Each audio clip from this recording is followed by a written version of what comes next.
আজ সোমবার শিবের বার, তাই নিরামিষ। আজ বৃহস্পতিবার লক্ষ্মীবার, তাই নিরামিষ। শুনেই সবার মুখ ফাড়, আবার সেই ঘাসফুস। কিন্তু না, নিরামিষ রান্নাকেও যদি করে তোলা যায় রাজকীয় স্বাদের, তাহলে মুখ ভার নয়, বরং দেখতে পাবেন তৃপ্তির খুশি। আজ মুগ ডালের অসম্ভব সুস্বাদু লোভনীয় একটা পদ নিয়ে এসেছি শুধুমাত্র আপনাদের জন্য। সঙ্গে রইলাম আমি ঋতুপর্ণা, আপনারা দেখছেন ঋতুর রান্নাঘর। এখানে আমি হাফ কাপ মুগ ডালকে 3 ঘন্টার জন্য ভিজিয়ে রেখেছিলাম। দেখুন মুগ ডালটা খুব ভালোভাবে ভিজে গিয়েছে। আপনারা চাইলে সারা রাত্রের জন্য এটাকে ভিজিয়ে রাখতে পারেন। মুগ ডালে যে অতিরিক্ত জলটা রয়েছে এরপরে এটাকে ফেলে দেব। এখানে একটা কথা আপনাদের কিন্তু বলে দিই, মুগ ডালটা জলে ভেজানোর আগে অবশ্যই কয়েকবার জল পাল্টে পাল্টে ধুয়ে নেবেন, কারণ মুগ ডালে অনেক নোংরা থাকে। জলটা মোটামুটি গড়িয়ে নিয়েছি, এরপর মুগ ডালটাকে বেটে নেব।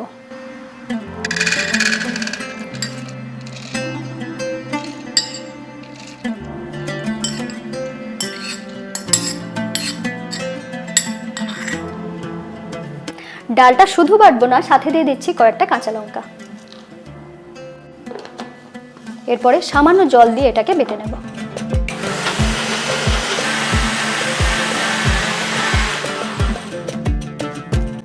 একদম মোলায়েম করে বেটে নিয়েছি।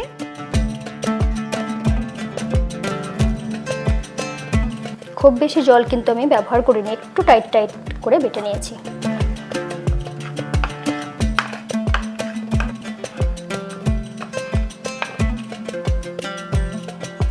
একবার আপনাদের দেখিয়ে দিচ্ছি, দেখুন কতটা মোলায়েম করে বেটেছি, আর খুব বেশি পাতলাও নয় আর খুব বেশি মোটাও নয়। এই ডাল বাটার সাথে কিছু মশলা মিশিয়ে নেব। প্রথমেই দিয়ে দিচ্ছি স্বাদ মতো নুন, দিচ্ছি হাফ চা চামচ হলুদ গুঁড়ো। যে কোনো ডালের সাথে হিংটা খুব ভালো লাগে, সেই জন্য দিয়ে দিচ্ছি সামান্য একটু হিং। হিঙের কিন্তু আর একটা উপকারিতা আছে, কেউ যদি জানতে চান অবশ্যই লিখে জানাবেন। ডালের গন্ধটাকে খুব ভালো করার জন্য এখানে দিয়ে দিচ্ছি হাফ চা চামচ মৌরি গুঁড়ো, আর দিয়ে দেব সামান্য একটু গরম মশলা গুঁড়ো, আর এখানে দিয়ে দিচ্ছি 1 চা চামচ আদা বাটা।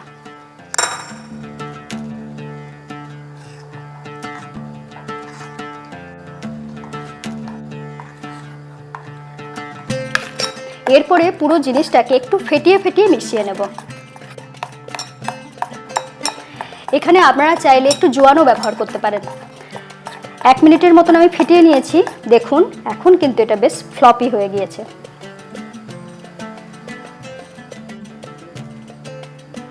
ডাল বাটাটাকে ঢাকা দিয়ে সাইড করে রেখে দেব। এর মধ্যে একটা পুর বানিয়ে নেব। পুর বানানোর জন্য আমি এখানে নিয়েছি 1 কাপ কোরানো নারকেল, আর এখানে নিয়েছি 2 টেবিল চামচ গোবিন্দভোগ চালের গুঁড়ো। গোবিন্দভোগ চালের গুঁড়ো এই কারণে আমি ব্যবহার করেছি যাতে গন্ধটা খুব সুন্দর আসে। যদি আপনাদের কাছে গোবিন্দভোগ চাল না থাকে সেক্ষেত্রে বাসমতি চালের গুঁড়োও ব্যবহার করতে পারেন। আর একটা উপায় স্পেশালি আপনাদের জন্য বলে দিচ্ছি, গোবিন্দভোগ চাল জলে একটু ভিজিয়ে রাখবেন, তারপর বেটে নেবেন, সেটাতেও কিন্তু কাজ হয়ে যাবে। আর নিয়েছি 1 টেবিল চামচ কাজু কুচি, লাগছে 1 টেবিল চামচ কিশমিশ কুচি, আর এখানে একটা জিনিস নিয়েছি সেটা হলো কারি পাতা। এটাকে আমি এইভাবে ছোট ছোট করে কুচি করে নিয়েছি।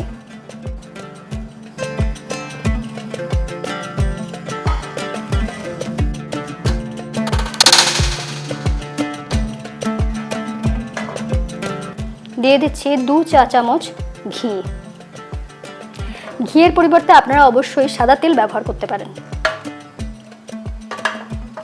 ঘি বেশ ভালো করে গরম হয়ে গিয়েছে। এরপর দিয়ে দিচ্ছি গোটা জিরে, দিয়ে দিচ্ছি সামান্য একটু গোটা সর্ষে, এরপরে দিয়ে দিচ্ছি কারি পাতা কুচি।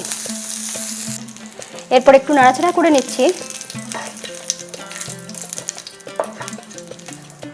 ফোড়নটা একটু ভাজা ভাজা হয়ে যাওয়ার পরেই দিয়ে দিচ্ছি কাজু কুচি। কাজুটাকে একটু ঘিয়েতে ভেজে নিলে খেতে বেশিই ভালো লাগবে, সেই জন্য একটু নাড়াচাড়া করে নিচ্ছি। 30 সেকেন্ডের মতন কাজুটাকে ভেজে নিয়েছি। এরপর এখানে দিয়ে দেব। এরপর যে গোবিন্দভোগ চালের গুঁড়োটাকে আমি বানিয়ে রেখেছিলাম সেটা দিয়ে দেব।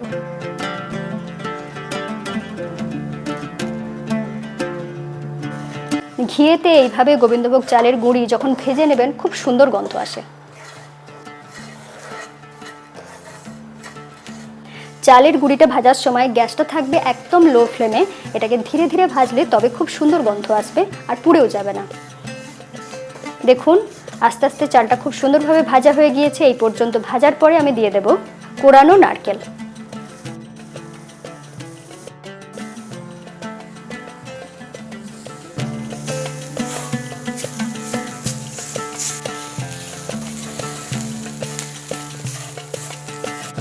একটু নাড়াচাড়া করে নিয়েই এখানে দিয়ে দেব গোলমরিচ গুঁড়ো কিছুটা, কিশমিশ কুচিটা কিন্তু আমি এখন দিলাম, আর দিয়ে দেব সামান্য একটু আদা বাটা।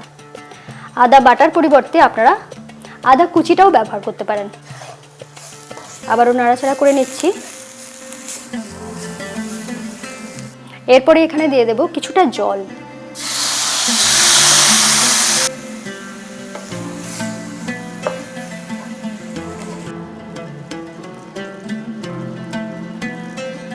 আমি এখানে হাফ কাপ মতন জল ব্যবহার করেছি।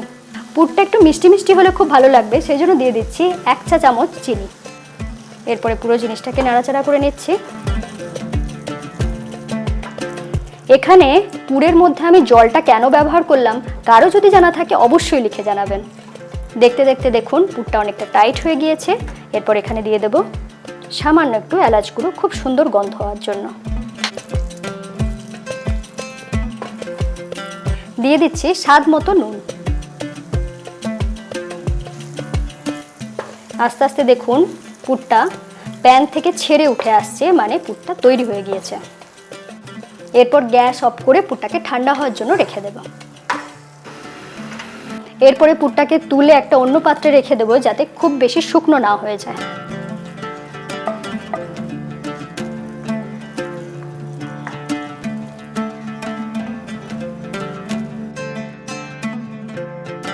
পুরটা পুরোপুরি ঠান্ডা করে নিয়েছি। এরপর কিছুটা করে পুর নিয়ে নিচ্ছি। দেখে নিশ্চয়ই বুঝতে পাচ্ছেন চালের গুঁড়িটা দেওয়ার জন্য কত সুন্দর বাইন্ডিং হয়েছে। এরপর এটাকে আমি একটু শেপ দিয়ে নেব। আপনারা যে কোনো শেপ দিতে পারেন, তবে আমি কীরকম শেপ দিয়েছি সেটা একবার দেখিয়ে দিচ্ছি। দেখুন এরকম চৌকো শেপের বানিয়েছি। এই রান্নাটার ক্ষেত্রে চৌকো শেপটা করলেই সুবিধা হবে। একইভাবে সবগুলো বানিয়ে নেব।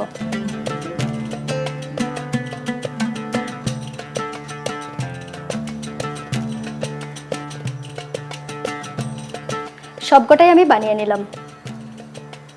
পুরো রেডি আর এদিকে ব্যাটারও রেডি। এরপর এরকম একটা প্যান নিয়ে নিয়েছি, এরকম ব্যাটার একটুখানি নিয়ে নিচ্ছি। এরপর এখানে দিয়ে দিচ্ছি, দেওয়ার পরে এইভাবে মিলে নেব।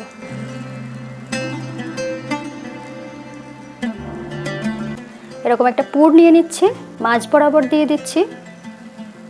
সাইড থেকে একটু তেল বা ঘি এইভাবে দিয়ে দিচ্ছি যাতে খুব সহজে উঠে আসে। একটা সাইড মুড়ে নিলাম। এরপর এই দিক থেকে এইভাবে মুড়ে নিলাম। এই দিক থেকে এটাকে মুড়বো, এইভাবে মুড়ে দিলাম। তার আগে এই জায়গাটা একটু ভাঁজ করে নিচ্ছি যাতে খুব সহজে মোড়া যায়। দেখুন কত সহজে মোড়া হয়ে গেল। এইভাবে একটু প্রেস করে নিচ্ছি যাতে খুব সুন্দরভাবে শেপটা তৈরি হয়ে যায়।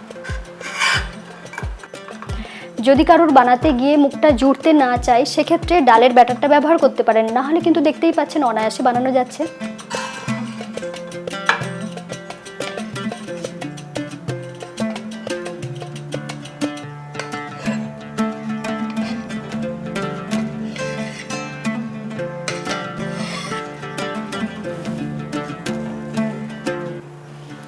এইভাবে বানিয়ে এটাকে ফ্রিজেতে স্টোর করতে পারেন, যখন ধরুন গেস্ট আসবে সেই সময় বানিয়ে খেতে পারেন। এরপর গ্রেভি বানিয়ে নেব। দিয়ে দিচ্ছি সর্ষের তেল, খুব বেশি না। তেল বেশ ভালো করে গরম হয়ে গিয়েছে। এরপর ফোড়নে দিয়ে দিচ্ছি 1 টুকরো দারচিনি, 1/2 চা চামচ গোটা মৌরি, 5-6টার মতন লবঙ্গ আর 5টা ছোট এলাচ, আর দিয়ে দিচ্ছি একটা তেজপাতা।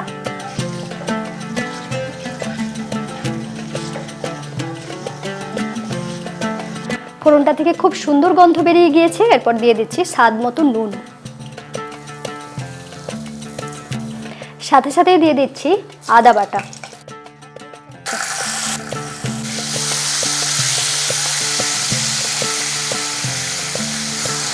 আমি এখানে 1 টেবিল চামচ আদা বাটা ব্যবহার করেছি।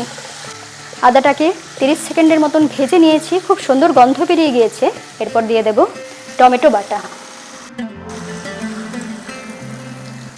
আমি এখানে একটা বড় সাইজের টমেটোকে বেটে নিয়েছিলাম।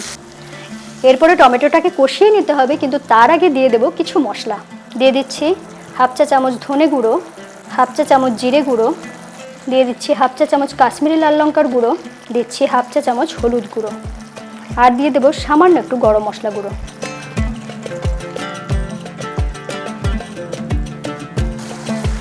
টমেটোর কাঁচা গন্ধটা পুরোপুরি চলে যেতে হবে, সেই জন্য এটাকে একটু সময় নিয়ে কষিয়ে নিতে হবে। তো তার জন্য আমি এখানে একটু নাড়াচাড়া করে নেওয়ার পরে ঢাকা দিয়ে দেব। ঢেকে রান্না করলে মশলাটা খুব সহজে কষানো হয়ে যাবে।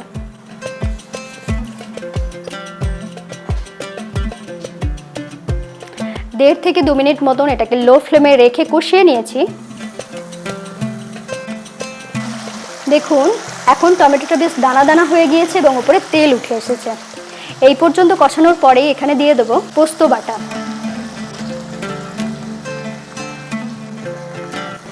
আমি এখানে 2 টেবিল চামচ পোস্ত বাটা ব্যবহার করেছি। এরপরে টমেটোর টক ভাবটাকে একটু ব্যালেন্স করার জন্য এখানে দিয়ে দিচ্ছি 1 চা চামচের মতন চিনি।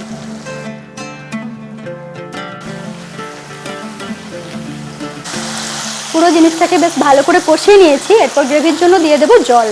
যেহেতু ডালের এই র্যাপারগুলো জল টানবে, সেই জন্য জলটা একটু বেশি দিতে হবে। আমি 2 কাপ মতন জল দিয়েছি। গ্রেভি বেশ ভালো করে ফুটে উঠেছে। এরপর ডালের যে র্যাপারগুলো বানিয়ে রেখেছিলাম সেইগুলো দিয়ে দিচ্ছি।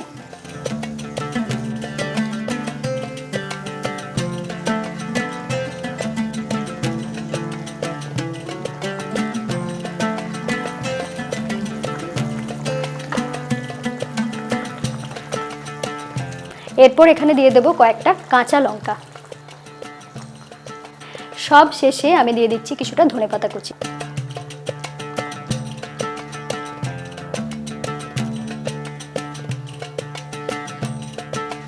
এরপর আপনাদেরকে কেটে দেখাবো ঠিক কতটা সুন্দর তৈরি হয়েছে।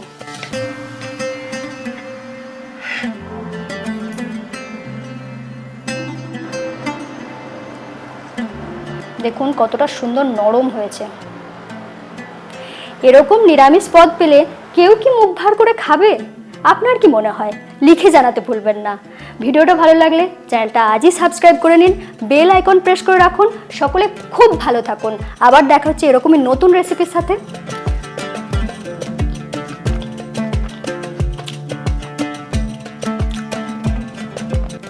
কিচ্ছু বলতে পারছি না, এতটা সুন্দর হয়েছে।